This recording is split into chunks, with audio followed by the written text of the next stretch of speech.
जय माता दी, जय गुरुदेव। आज मैं आपके सामने फिर से उपस्थित हूँ एक विशेष जानकारी के साथ।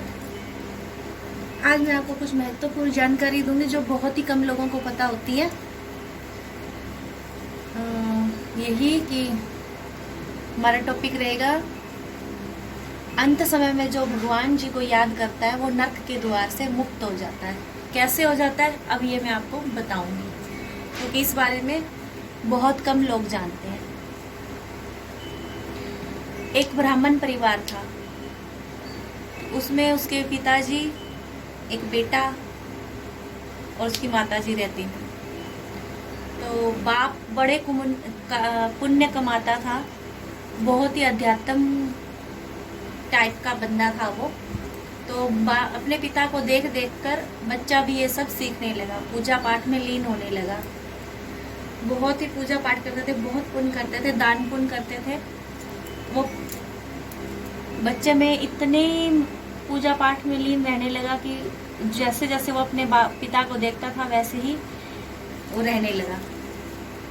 तो एक दिन क्या होता है कि बच्चा खेलता खेलता किसी वन में जा पहुंचता है, जहां वो एक स्त्री को संभोग करते हुए देख लेता है।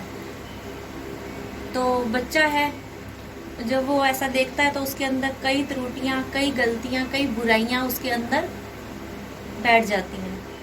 तो वो ये सब देखने के बाद अध्यात्म वाला रास्ता भूलकर वो बुराई पर चलना चालू कर देता है।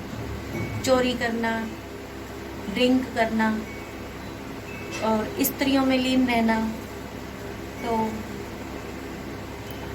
ये सब उसकी आदत बन जाती है। जैसे बच्चा बड़ा होता है और पिता को चिंता होने लगती है कि बच्चा मेरा गलत राह पर चल पड़ा है, तो वो चिंता से बीमार होकर गुजर जाते हैं।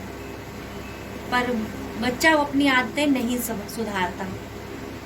तो बड़ा हो गया, उसने शादी कर ली, एक स्त्री से, दूसरी स्त्री से, तीसरी, इस तरह से करता रहा। उसको इस बुराई की लत ही लग गई। बड़ा हुआ, उसने अपने उस नगरी में एक कोठी बनाई अपनी, बहुत ही बड़ी। पैसा भी बहुत था उसके पास, क्योंकि ब्राह्मण परिवार से था, उसके पिता की प्रॉपर्टी बहुत थी। तो एक दिन एक ऋषि वहां से, साधु लगा लो, ऋषि लगा लो, एक तपस्वी लगा लो, तो वो अपनी तपस्या करके, कई सालों की तपस्या करके वो उस नगरी से गुजरते हैं। तो वहाँ किसी पड़ोस में किसी से पूछते हैं कि यहाँ कोई ब्राह्मण का घर है, मुझे एक रात के लिए बसेरा लगाना है, वहाँ एक रात गुजारनी है। तो वहाँ के पड़ोसी कहते हैं कि ब्राह्मण का घर तो है ऋषिवर, पर आपके रहने योग्य नहीं है। तो कहते हैं मुझे क्या करना है, मुझे तो एक रात ही लगानी है, फिर अब चले जाना है। तो कहते अगर आप ऐसा है तो घर है, ऐसा चले जाइए। वो जाकर उस बच्चे को मिलता है और उसको कहता है बेटा मुझे एक रात गुजारनी है यहाँ पे। तो उसका तो बहुत बड़ा घर था, उसके कई कमरे पड़े थे, उसने अपना एक कमरा उन्हें रात गुजारने के लिए दे दिया। तो ऋषिवर ने जब ये सब रात को वहाँ देखा, वो हैरान रह गए। सुबह हुई, वो उठकर जाने लगे, चलने लगे। तो उस बच्चे को कहते हैं कि बेटा तूने मुझे एक रात गुजारने के लिए कमरा दिया है, तो तू मुझसे कुछ मांग सकता है। वो कहने लगा भला मुझे किस चीज़ की कमी है, मैं मांगूंगा, मुझे कुछ नहीं चाहिए, आप जा सकते हो। तो साधु कहता है कि नहीं, तू मांग ले कुछ भी। वो फिर से वो मना कर देता है कि नहीं मुझे कुछ नहीं चाहिए ऋषिवर, मेरे पास बहुत कुछ है।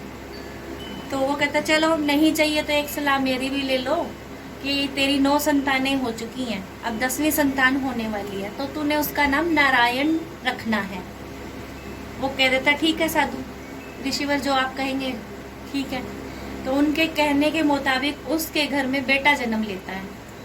उस बेटे का नाम वो नारायण रख देता है। अब वो छोटा था, सबसे छोटा था नारायण जो था। तो उसकी माँ का, उसके बाप का, उसके पिता का, सबका मन मोह जो था उस नारायण में था। तो अब जो उसके पिता को लत लगी हुई थी, उस लत से वो बुजुर्ग हो गए और बीमारियां लग गई। जब वो मरने लगे यमदूत आए उसे लेने के लिए, तो उसने चिल्लाना शुरू कर दिया, नारायण मुझे बचाओ, नारायण मुझे बचाओ, नारायण नारायण। तो यमदूत वहां पहुंचे हुए थे। ऐसा कहने पर यमदूत वापस लौट जाते हैं और नारायण जो ऊपर भगवान होते हैं वो अपने दूतों को भेजते हैं कि जाओ, मुझे नीचे कोई याद कर रहा है तो उसकी सुनो वो क्या कहना चाहता है। तो नारायण के दूत वहां पहुंच जाते हैं और यमदूत जो होते हैं वापस आकर नारायण के पास पहुंचते हैं, बोलते हैं कि भगवान नारायण, आपने ये क्या किया? जब आप अपने भक्तों के पास जाते हैं हम वहां नहीं पहुंचते, तो जहां हम पहुंचे वहां आप क्यों आए? तो नारायण भगवान जी कहते हैं कि ये तुमने सुना नहीं, वो मुझे पुकार रहा था। तो यमदूत कहते हैं कि नहीं, वो आपको नहीं पुकार रहा था, वो तो अपने बच्चे को पुकार रहा था, उसके पुत्र का नाम नारायण है। तो भगवान श्री नारायण कहते हैं कि देखो, यमदूत से कहने लगे कि मेरा ये एक धरती पर एक वर है कि मरता हुआ इंसान जो मुझे पुकार लेगा, चाहे उसने अपने बच्चे के रूप में मुझे पुकारा, कोई पिता के रूप में मुझे पुकारे, चाहे कोई मित्र के रूप में मुझे पुकारे, मुझे वहां पहुंचना ही पहुंचना होगा। अंत समय में जब कोई भी मुझे वहां पुकारेगा तो मुझे जाना होगा। जितने भी उसने पाप किए होंगे उस नरक का भागीदार ना बनाकर उसे स्वर्ग में भेजना ही होगा। तो वो वहां इसलिए पहुंच जाते हैं। तो जो पाप उसने किए थे, बचपन से वो करता आ रहा था, उन पापों पर नारायण श्री भगवान ने अपना एक नारायण का नाम, भगवान श्री नारायण का नाम लेने पर ही उन्होंने उसे उस नरक से मुक्ति देकर स्वर्ग में बिठा दिया। क्योंकि कहते हैं कि जो 100 पाप और 1 पुण्य भगवान के वहां दिखे जाते हैं कि कितनी देर का पाप है, कितनी देर का पुण्य है। तो उस हिसाब से नरक में जब बंदे को भेजा जाता है तो वो पता नहीं वहां कितनी नरक में जाके कितने दरवाजों को पार करता है, कितनी उसकी सजा होती है।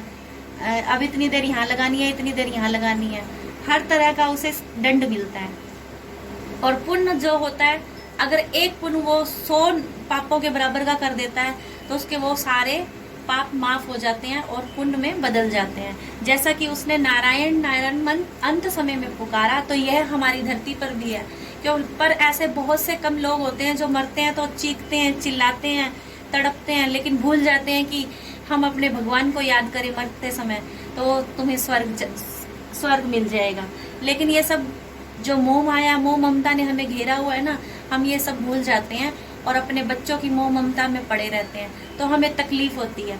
और जो ये बहुत कम लोग जानते हैं कि जो जिनकी नाम अंत समय में श्री भगवान का नाम आ जाता है, वहां वो सब पाप उसके गिने नहीं जाते, पुण्य में बदल जाते हैं।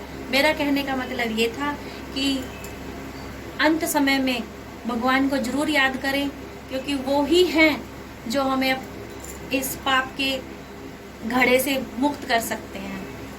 और जितना हो भगवान की भक्ति में लीन रहिए, हर समय भगवान जी को याद करिए। इस मोह ममता में, दुनियादारी में कुछ नहीं पड़ा। जय माता दी, जय गुरुदेव।